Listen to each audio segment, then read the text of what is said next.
What is going on, guys? It's Sloppy Saturdays back at you guys with another episode. And today we got a little bit of a different style episode for you guys as a college football podcast. We're going over a little bit of some NFL news. We're going over a college connection that is now back in the pros.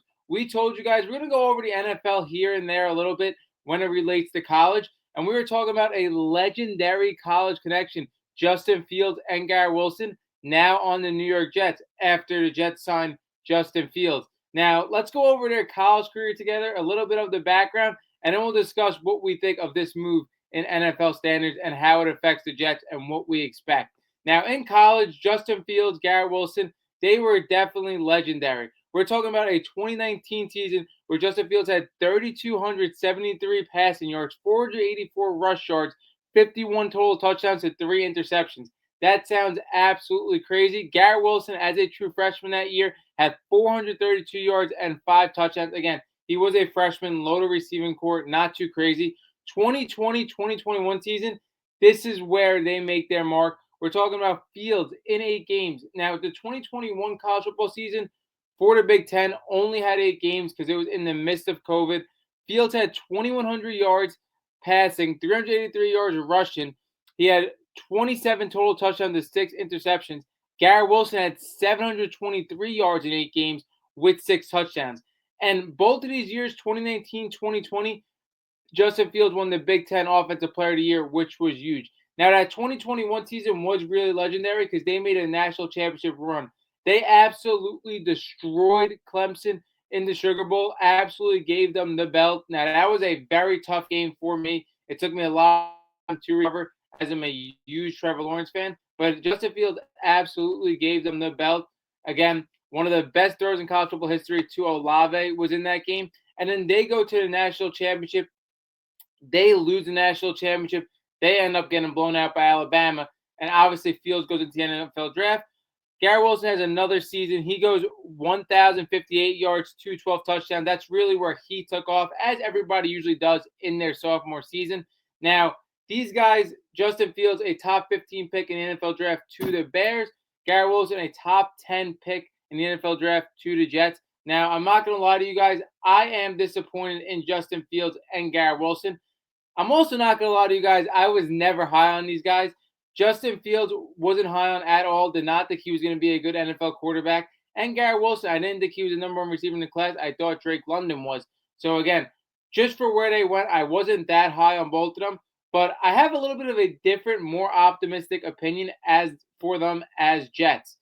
Now, again, Justin Fields went to the Bears. He ended up playing all right as the Bears as a starter. He definitely showed flashes. Didn't have a lot of time there as the Bears got the number 1 pick and took Caleb Williams. He goes to the Steelers. I think he did great on the Steelers in the 5 or so games he played. I thought he should have been started the whole way through, but he gets pulled for Russell Wilson, which I think backfired on the Steelers greatly because I think in this free agency, I think a large reason why he chose the Jets and not the Steelers, even though Steelers were very competitive with money, was because the Steelers, let's be honest, they kind of screwed him over. You're talking about a year where Sam Darnold got a big deal for 1 year. If Fields would have started the whole way through for the Steelers, his deal might be a lot larger, and he might have more faith in the Steelers if they showed more trust in him. I think that's part of the reason why he picked the Jets here. I think that's a big thing nobody's really talking about.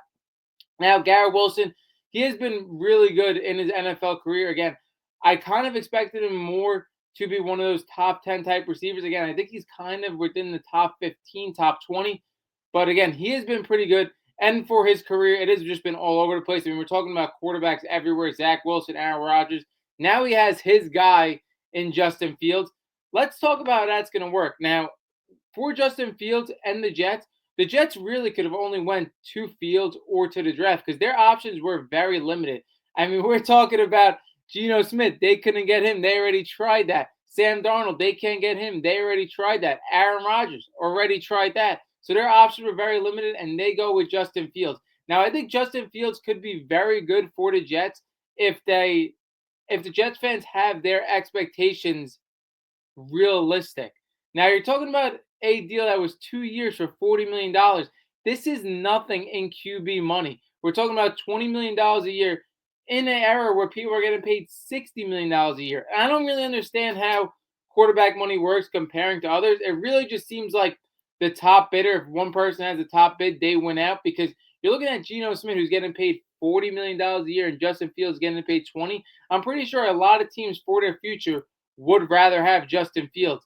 Again, we're talking about Justin Fields, where you're really totally banking on upside, as he hasn't started much in the last year and a half. So, Justin Fields for $20 million, I think it makes a lot of sense for the Jets.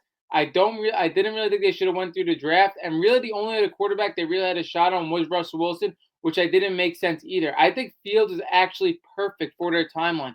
When you look at their players, you look at Garrett Wilson, you look at Brees Hall, you look at Sauce Gardner, all these cornerstones for the Jets. Fields pairs up on their timeline pretty nicely. You're talking about a lot of guys that've been in the league 2-3 years, same kind of length Fields have been in the league for, and I think that makes a lot of sense. And again, you're really banking on upside with very just low risk. You're talking about $20 million a year for 2 years, and the years is perfect too. Now, I don't think Fields could have got any more than 2 years. Like we said, this was a guy that didn't even start the full season last year, so it wouldn't make sense for him to get more than 2 years. But I think it's a perfect timeline for the Jets. I mean, you're talking about, like I said, $20 million is low risk, but 2 years is also very low risk.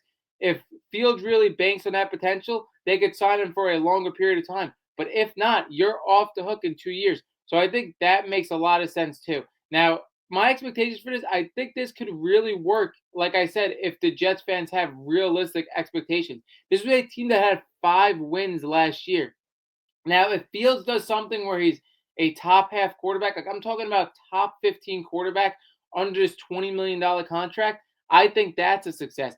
If we're talking about Fields after the 5 win season last year, jumps the Jets up to 7-8 wins in year one, I think that's a success. Maybe they become a wild card playoff team in year two. Like those are realistic expectations, and I think that would be a successful scenario under this deal.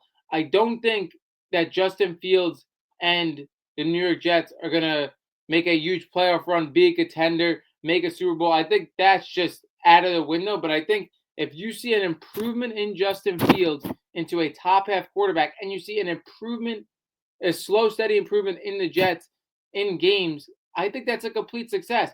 Now, the thing is, I never liked Justin Fields. I'm not gonna lie, and him going to the Jets who ruins everybody. It is shocking that I am so optimistic about this. But if you look at the landscape of the NFL, rushing quarterbacks just have been on the rise lately. I mean, you've seen a huge year out of Jaden Daniels. And again, if Aaron Glenn could really use Fields' rushing game the best as they could, their rush is such a threat for the quarterbacks.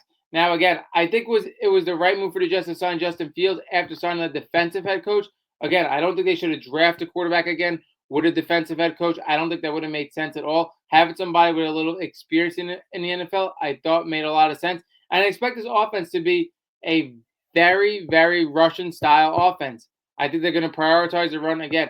We saw Fields take a huge jump in the NFL in runs. I mean, we've seen seasons with 1,000 rushing yards out of Fields, which was such a surprise for me, him coming in, because you look at his college stats, his highest rushing stats in a year was 484 yards, and he just completely doubled that in the NFL. So that was shocking to me, but I think the Jets are really going to be a Russian style offense. Again, you got two solid backs in Brees Hall, in Braylon Allen. I thought Brees Hall was really going to hit the ground running this year, but just that Jets team was just complete dysfunction.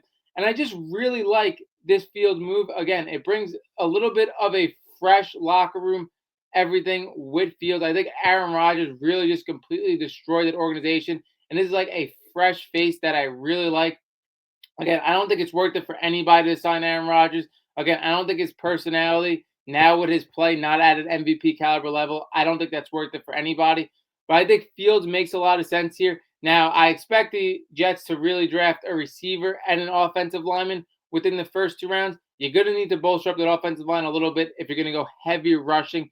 And I also think you need somebody opposite Garrett Wilson. Again, like I said, I think Garrett Wilson is a really good receiver in the NFL. I don't think he's the type of receiver, though, that could take over a whole offense. Again, he's not that type of number one. He's a top 15 to 20 wide receiver, definitely a number one receiver, but need somebody on the other side for sure. This connection is back, and I am just completely optimistic. I think $20 million, 2 years, like we said, the perfect length. And I think if Jets fans have realistic expectations, this could be a success for them. that wraps up this episode of Sloppy Saturday.